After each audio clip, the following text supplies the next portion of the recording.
A 20-year-old factory worker showed up at a baseball tryout. He was dead tired and could barely swing a bat. But what happened next changed his life forever. When he was 2 years old, he went to live with his grandparents in Puerto Rico. Then he watched Roberto Clemente lead the Pirates to the World Series. And that's when he got hooked on baseball. He'd play in the yard with his cousins, hitting bottle caps with broomsticks to learn the game. His cousins said when it would rain, he would go out and swing at the raindrops, and he would do it for hours. But when the boy grew up, he didn't get much attention from pro scouts. They liked his glove, but they felt like he was too weak of a hitter. On top of that, he battled a lazy eye, which required extra training to make up for. An optometrist later said he's basically playing with one eye at times. So he came up with a drill. He'd write little numbers on tennis balls and have his friend feed them into a pitching machine.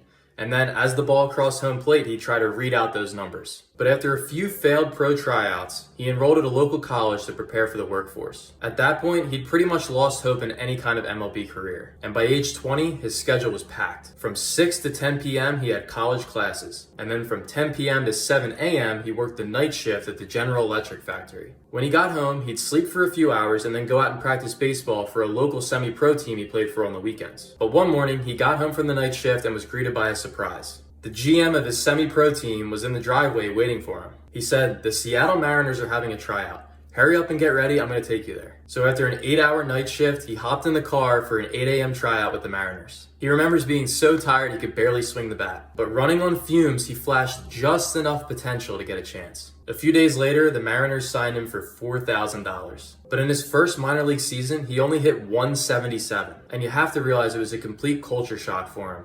At the time, he only spoke a few words of English and the adjustment took a little bit of time. But he kept working. He learned English and got more and more pro at-bats, and he started improving over time. Ultimately, he didn't play his first full MLB season until he was 27 years old. Yet he managed to post eye-popping numbers and played through his age 41 season. In an average year, he batted .312 and drove in 99 runs. His name?